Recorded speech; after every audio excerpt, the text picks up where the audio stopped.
Dr. Aphra has finally hit the holotables. Ladies and gentlemen, we have had the kit reveal come in last night from our boy Tuscan Meathead, and we are seeing triple Omicrons and some very fetching goggles. Modern day Galaxy of Heroes does require a lot of heavy investment in everything these days. You need high level relics, relic 5 minimum, just to participate in this new TB and to actually start earning shards and doing the combat missions. So when a new character kit comes out, a new legendary kit comes out that requires a bunch of brand new marquees taking up to relic 5s, we really do have to think about, is the investment worth it for me right now? So how about you and I just do a little bit of pros and cons here with this new Dr. Aphra kit. Requirements: BT1, 000, Hondo and Naka, and we need to have Sanastaros all at Relic 5. Now, whilst Hondo is a great character and he's a really easy shard farm, just an 8 energy node in Cantina, so you can get him done very quickly, BT1 and 000 and Sanastaros are all not even farmable at this point. So the only way that you can properly get them is through expensive packs or through buying their shards through shipments. Not an ideal payoff. So when we look at what she does offer you, yes, she does bring in GAC viability. Omicron's there specifically designed to help you in 5v5 and also works as a leadership for BT1 and 000 in 3v3, taking benefit of their Omicrons there. I know it's a lot of Omicron investment, but she does have value there. Also, she is used in the new TB in combat missions. She is a requirement, so it brings guild value there. However, if you do not have things like Starkiller, if you do not have things like your GLs completed, I just do not think that the investment at this point is worth it. So hold your horses. But that's enough of the high-level nonsense. Let's actually take a look at the individual moves and the kits, and let's do a little bit of speculation. Look at those delicious goggles on her head. Dr. Aphra, Darkside support, scoundrel leader. She does seem to work primarily with Darkside droids, so long as they're not separatists, because CG needs to, shoehorn in that specific anti-synergy with GG droids. She can also summon a hacked commando droid unit, which actually looks pretty damn cool. And she is one of the only characters in the game that can actually siphon stats. Now, this is different to Supreme Leader Kylo Ren. Supreme Leader Kylo Ren will siphon mastery. She specifically siphons potency, which is a very key distinction, because siphoning potency, whilst it does increase her offensive stats, it's not really going to impact many characters in the game. Granted, there are plenty of debuffs that are vital for a team to succeed, but I think on the whole, most of the teams that you're going to be facing on, it's more around the stacking stats that you're getting and less about the impact that you're putting on the enemy team. Taking a look at her basic then. Destructive Excavation is the name. She deals special damage to an enemy, and if that enemy is a droid unit, she will stun them for 1 turn. Now, it does not say this can be resisted, but it doesn't say it can't be resisted, so I would say that there is still a potency/tenacity check on this. During her turn, she will gain 10% max protection, stacking to 50%, and 2 siphon until the end of the encounter. Now, that's not her starting to siphon, that is the stack of siphon that she will use to evaluate how much siphon she will be absorbing in her later moves.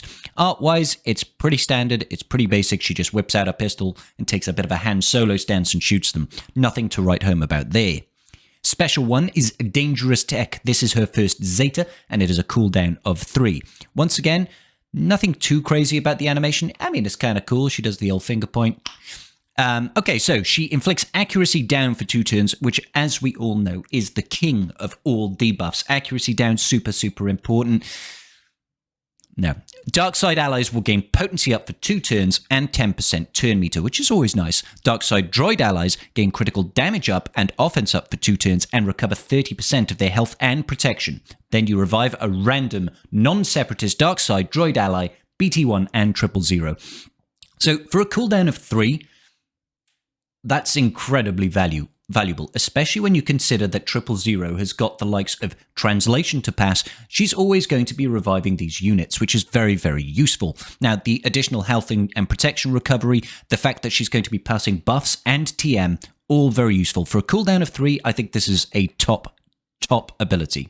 So at the start of battle, if there were no Galactic Legend allies and all allies are Darkside droids, Darkside scoundrels, Kassantan or Darth Vader, summon a hacked commando droid unit.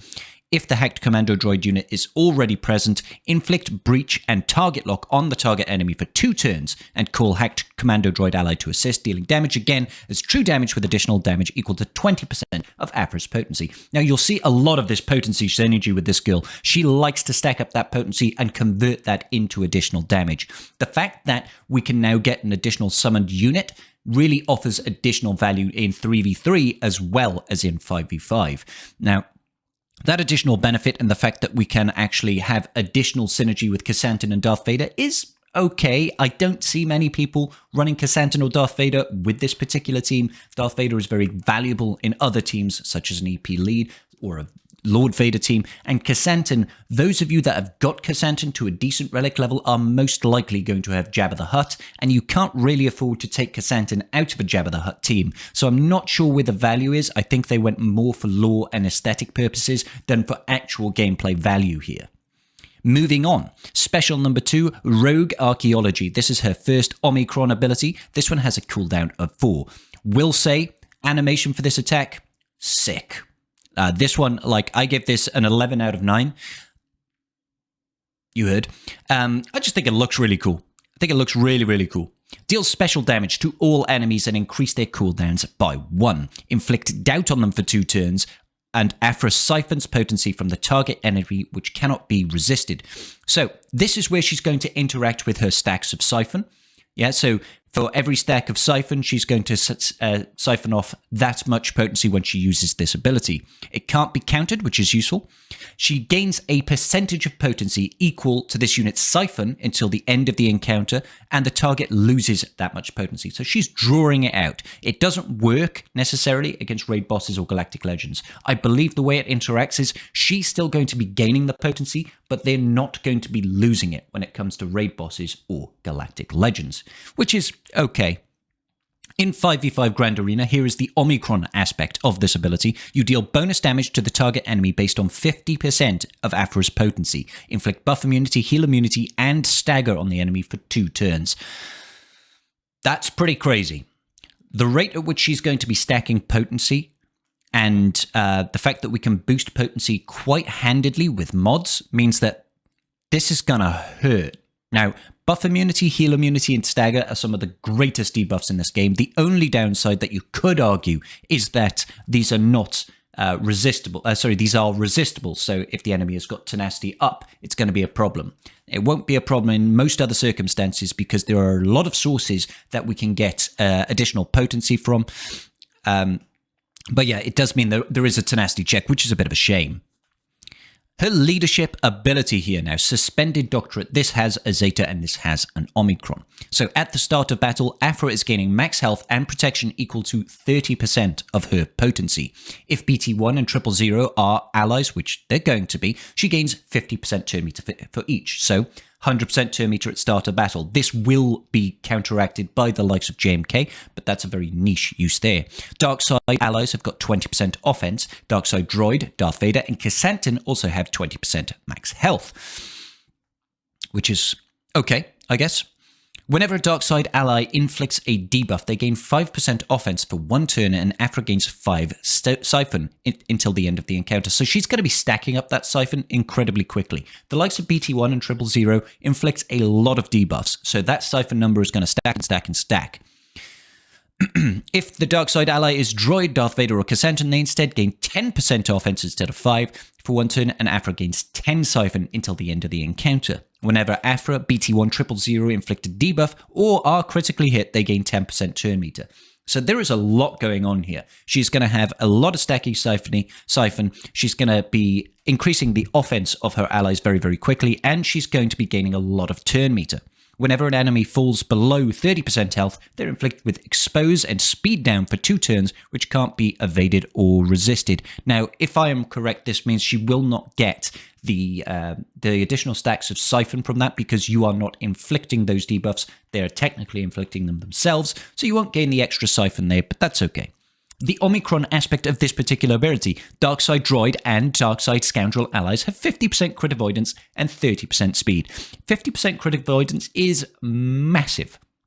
That is a lot of crit avoidance. It's funny how that sort of kind of goes against the fact that she actually gains TM when they get crit. So it's a bit of a dichotomy there between the abilities in the kit, but that's okay.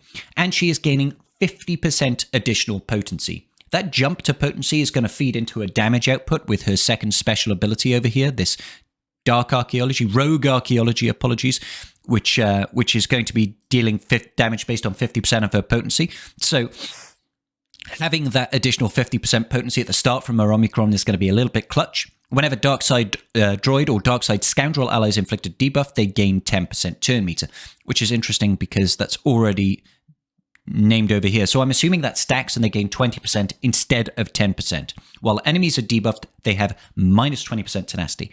So yeah, she's going to be landing lots of debuffs. She's going to be hitting incredibly hard when it comes to her special. Her first unique, Droid Savant, this is her third Omicron now. At the start of Aphra's turn, she, Darkside Droid, Darkside Scoundrel, Darth Vader, and Cassandra, God, that's a mouthful, gain defense, offense, and tenacity equal to 30% of her potency until the start of her next turn. Very interesting wording here. So they're gaining a bunch of additional stats, but only until her second turn. I wonder why. Hacked Commando Droid ally instead gains 60%. Oh, okay, I understand. At the start of Aphra's turn. It's not at the start of battle. Apologies, ladies and gentlemen. At the start of every one of her turns, her allies are gaining 30% to their stats. The Hacked Commando Droid ally is gaining 60%.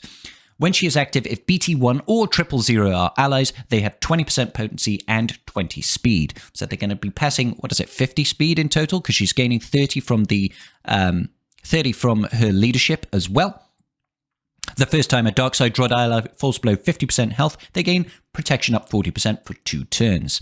In 5v5, the first time a non-separatist Darkside Droid or Darkside Scoundrel ally falls below 20% health, they gain damage immunity for 1 turn. Now, we've seen this aspect come into play quite a few turns. You know, we've seen it with the likes of Rey when people drop below 50% health. We've seen this sort of trigger with Beskar Mando where, you know, thresholds are breached and he takes a bonus turn.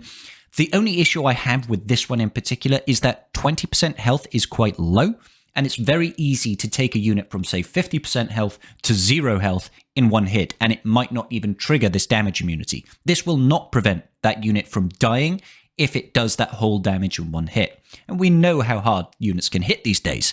Whenever a Darkside Droid ally is defeated, they inflict damage over time on all enemies for 2 turns. You think, okay, who cares? Inflict additional damage over time for 2 turns for each relic level that character has. So if you do happen to have relic 9 droid allies, when they die, they're going to put 10 dots on the enemy. 10 is a significant amount, especially feeds into some of the synergy that we see with Vader, even though I don't think Vader is an ideal fit here. Aphra and non-separatist Darkside Droid allies, Darkside Scoundrels, Cassandra are immune to heal block, ability block and heal immunity. That is incredible. You know, it's a shame it's tied to the Omicron, but immunity to ability block and immunity to heal immunity is so useful, especially on this kit here that is going to have such a high level of recovery and also has stuff like the damage immunity when you drop below 20% health. Being immune to that heal immunity would be incredibly valuable. Hacked Commando Droid, this is the summoned unit that she gets. He has a basic where he deals damage to the enemy. All allies without offense up gain offense up for 2 turns. Kind of like Shaq T's basic, except this guy doesn't dispel. Passing offense up is so good. Such a good buff.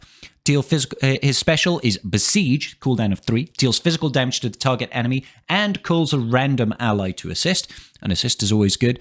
And then we've got Lunging Strike. Deal physical damage to the target enemy and inflicts Armor Shred for the rest of battle. Armor Shred means there's debuffs on the enemy, ties into a kit. I think it's a leadership. Anytime you're attacking an enemy with a debuff, they've got 20% less tenacity. He's going to be putting a permanently locked debuff on the enemy team. There's a decent level of synergy that's running on here. More importantly, this attack deals 20% more damage for each buff and debuff on the target enemy. And if he kills a unit, they can't be revived. That there is the real clutch move. This Lunging Strike, his best move. He can put Armor Shred. It does 20% more damage, kind of like Boba Fett's Execute or Darth Vader's Culling Blade that deals additional damage based on the debuffs dispelled and stuff like that. Yep. That's gonna do some real damage, especially if one of your droid ally just dies, puts 10 stacks of dots on the enemy, then you come in with this Lunging Strike, all of a sudden you're doing 200% additional damage. If you kill them, they can't be revived. Perfecto, I love it. And he is a summoned unit, which means his stats are going to scale off whatever your Aphra stats are. So get her to Relic 12. Oh god, I've seen the future. And that is her kit. Let's think about overall opinions here, guys. Overall opinions, I think she is a good, solid character. She's going to be doing some significant amounts of damage in GAC, specifically in 5v5. I think it's a little bit unfortunate that they made those Omicrons unique to only apply in 5v5. I know, BT1 and 000 have got their own Omicrons for 3v3. That's fine. But it would have been nice if they just applied to all areas of GAC. Do I think she's going to be an absolute monster meta-destroying madness woman? No.